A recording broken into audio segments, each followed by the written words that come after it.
Ready for a wild ride. Today we are diving headfirst into the future of AI. And not just the future. Yeah. What's happening right now. Okay. I like it. And the crazy thing is, our source material is this keynote speech Okay. from a guy who calls himself like a techno-optimist, I A think. techno-optimist. Yeah, named Aragorn. And he's giving this speech not to like Silicon Valley whiz kids, Right. but to facility management experts in Slovakia. Of all places. I know, right? Talk about a captive audience. Right. You can practically hear their brains trying to connect AI with like fixing a leaky faucet. Seriously? But here's the thing. Yeah. It's actually genius. Because by putting these two worlds together, Aragorn forces us to think about how AI will impact everything, even the stuff we take for granted. Okay, so how does he connect those dots? Well, he starts with this really simple analogy Okay. to illustrate how fast this technology is changing. Mm-hmm. Imagine a pond Okay. with lilies. Okay, got it. And every single day, the number of lilies doubles. Mm. So day 1, you got 1 lily. Day Okay. 2, you get 2. Then 4, again 8. Seems pretty harmless so far. Right. Until you ask, on what day is the pond half full? Well, if it's doubling every day, I'd say maybe like day 15 or something. Most people think that. Yeah. But here's the catch with exponential growth. Okay. The pond is half full on day 29. Whoa. For the vast majority of the time, it looks like nothing's happening. Yeah. And then boom, overflowing with lilies. And Aragorn saying that's where we are with AI? We are living in the boom. Wow. And to make matters even crazier, he brings up this thing called the law of accelerating returns. This guy, Ray Kurzweil, coined it. Okay. And it basically says every technological breakthrough Yeah. is like a booster rocket for even faster progress in other areas. It's like this chain reaction of innovation. Exactly. Think about it. The calculator led to the computer led to the internet. Now we have AI composing music, writing poetry, even outperforming human doctors in some medical diagnoses. It really does feel like we've gone from horse-drawn carriages to spaceships in the blink of an eye. Right. Speaking of giant leaps, remember Deep Blue? The AI that beat Garry Kasparov at chess back in '97? Oh, yeah, that was huge. It completely changed how we thought about machines. Here was this machine capable of strategy, planning, even like intuition, And it beat a human. at what was supposed to be like the peak of human intelligence. Right. Chess was supposed to be too complex for a machine to handle. But even Deep Blue, that was just the tip of the iceberg. Because then came AlphaGo. AlphaGo, the kicking on Go. A game so old and complex, they say there are more possible Go games than there are atoms in the universe. And even more nuanced than chess, you know. It was thought to be impossible for AI to grasp. But AlphaGo didn't just win. Right, it made this one move 37, I think it was. Move 37. Yeah, they had these Go masters completely baffled. Really? What was so special about this move? Well, no human expert had ever even considered it. It was so unorthodox, they thought it was a mistake at first. But it wasn't a mistake. Not at all. It was like a glimpse into a whole new dimension of strategic thinking, you know? So AlphaGo wasn't just playing like a human, it was doing something different. Exactly. It was analyzing millions of games, seeing these patterns, these possibilities that our human brains just aren't wired to see. And that's where it gets really freaky. Okay, now you've got me hooked. What's so freaky about it?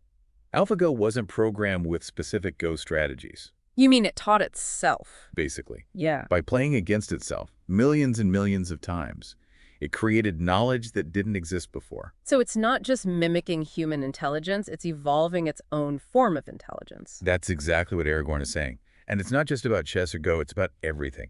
Imagine AI developing new scientific theories, designing buildings, solving climate change in ways we can't even fathom. Okay, now that's both exhilarating and a little terrifying. Right. But how do we even begin to collaborate with something that operates on a whole other level, something that sees things we can't even perceive? That is the million-dollar question. And it leads us to one of the most mind-blowing things Aragorn talks about. Okay, hit me with it. AI's potential to bridge the communication gap between us and animals. Wait, seriously? You're saying we could have a chat with my dog? Because I have a few things I'd love to ask her. And this is where Aragorn brings it back to that room full of facility managers. Okay.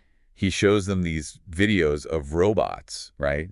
AI-powered robots, patrolling buildings, taking inventory, even cleaning toilets. So robots are coming for the facility manager's jobs now? Not just that, he makes it clear that this isn't some far-off future.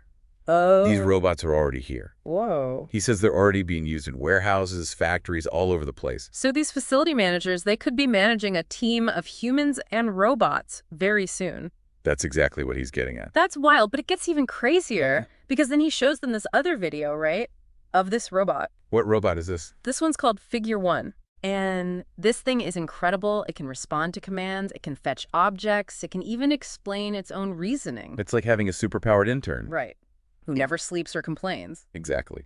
But I have to admit, this is where I start to feel a little uneasy. How so? If robots are getting this good, this capable, what happens to human jobs then? That's the question that hung in the air after Aragorn played that video.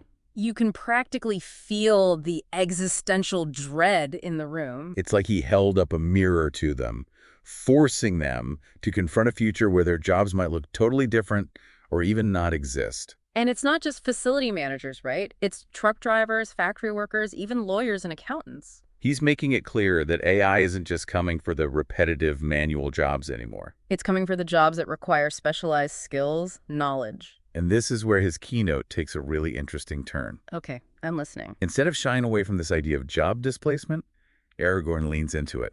He says, this disruption, yeah, it might be painful at first, but it could actually lead to a more equitable and fulfilling future for everyone. Hold on, how does replacing millions of jobs with robots make for a more equitable and fulfilling future? That's what we're going to unpack in the next part of our deep dive, because Aragorn's vision of the future of work, Yeah. it's both exciting and a little bit radical. So robots are coming for our jobs, but hey, maybe it's all part of some utopian plan for a work-free future. I don't know about you, but I'm both curious and a little terrified to see where Aragorn takes this. Well, get ready, because this is where his talk goes from like robots doing our chores to like merging our minds with machines. He dives right into this whole personal augmented intelligence thing. Okay, now we're definitely in Black Mirror territory. But before we start freaking out about becoming cyborgs, how does Aragorn even present this idea? That's the thing. He doesn't present it like some crazy sci-fi fantasy. He makes it seem like a natural next step, something that's already happening. Remember those examples he showed? Like gamers controlling games with their minds, and those paralyzed people walking again with AI implants? Right. Those were unbelievable. Didn't he mention Neuralink too? Elon Musk's company that's working on those brain-computer interfaces? Exactly. And Aragorn sees this tech completely revolutionizing stuff, not just healthcare, but education, creativity, everything. Imagine learning a new language overnight, just downloading it straight into your brain. Or jamming with an AI to write a symphony. Okay, now that's both amazing and a little creepy. But seriously, if we're all hooked up to these super intelligent machines, learning stuff instantly, what happens to the human experience? What about struggle, failure, even boredom? Do those just disappear? That's a huge question. And that's when Aragorn drops this other bombshell, the singularity. This point in time when AI supposedly surpasses human intelligence. He says it'll lead to changes so massive we can barely even imagine them. Hold on, we went from robots cleaning toilets to the singularity in like an hour. How does he even begin to explain something that big? He admits it's a super complex concept with a lot of unknowns. But instead of getting lost in hypotheticals, he brings it back down to earth.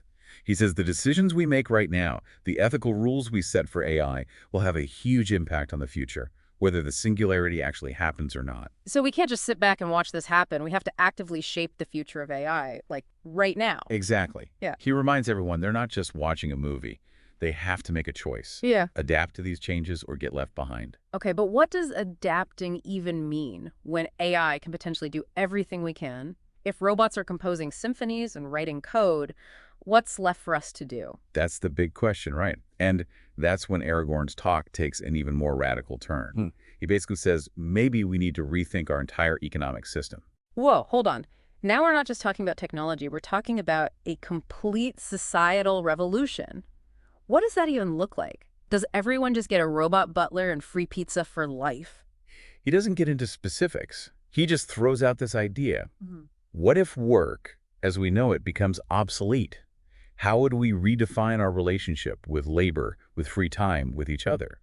What drives human progress in a world without work? He's asking us to reimagine, like, the entire foundation of human existence. That's a pretty intense topic for a bunch of facility managers. Totally. But here's the thing. Even if we don't have all the answers, it's a conversation we need to be having right now. Because the future isn't something that just happens to us. We create it through the choices we make. Okay, so the future's coming at us fast, and we need to be ready to completely rethink everything. But let's get back to this whole robots taking our jobs thing. He didn't sugarcoat that, did he? Not at all. He actually showed them that Goldman Sachs report, the one that predicted something like 83 million jobs lost in the EU alone in the next 5 years because of AI and automation. That's insane. And that's not some distant future. That's like right around the corner. He wasn't just talking about factory jobs either. He was talking about AI shaking up everything. Transportation, logistics, finance, even law. And here's the really interesting part. He didn't try to downplay the potential for chaos. He admitted that, yeah, people are going to lose jobs. The shift to an AI-driven economy is going to be messy. So what's the solution? What did he say about this potential unemployment crisis? So you've got millions of jobs potentially vanishing and a whole lot of uncertainty.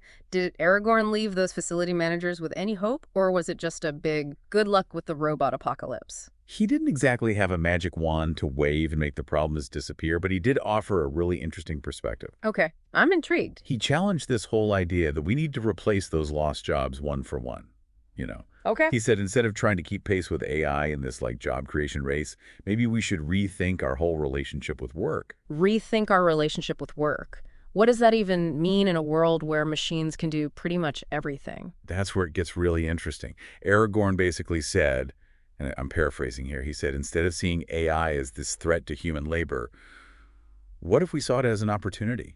Like a chance to free ourselves from work as we know it. You're saying he basically proposed a world without work. Everyone just chills out and pursues their passions. That sounds like something out of Star Trek. It does sound pretty utopian, right? Yeah. But he made a really interesting point. What's that? He said, this idea of a work-free future isn't actually that far-fetched when you think about it. Really? He reminded everyone that throughout history, every time we've had these huge technological leaps, it's changed how we work and how much free time we have. That's true. The difference this time is the speed and the scale of the change.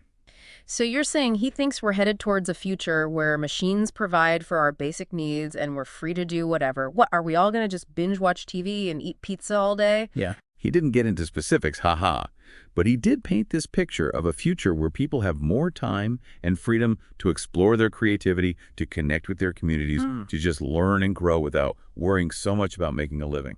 Okay, I have to admit, that sounds kind of idyllic, but is it realistic? I mean, we live in a world where so many people are just struggling to get by. How do we bridge that gap? That is the million-dollar question. And Aragorn was very upfront about the fact that there are no easy answers. So what did he say?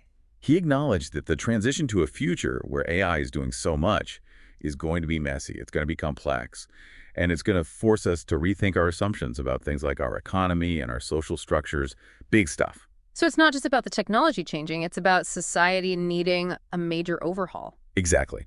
And he made it very clear that this is going to require some serious thought, some serious ethical guidelines, and a willingness to really challenge our deeply held beliefs about things like work, wealth, and what it even means to make progress as a society. So after dropping all of this on those facility managers, what was his final takeaway? What did he want them to do with all of this? He ended with a call to action. He urged everyone in the room to embrace the unknown, to talk to each other about the potential benefits and pitfalls of AI, and to take an active role in shaping the future.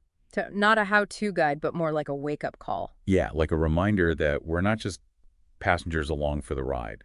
We have agency, we have voices, and we have a responsibility to use them. That's a powerful message. And you know what? It's not just for facility managers in Slovakia either. It's for everyone. 100%.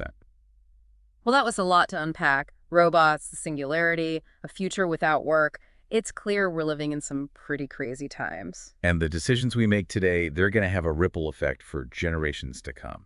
That's a great point.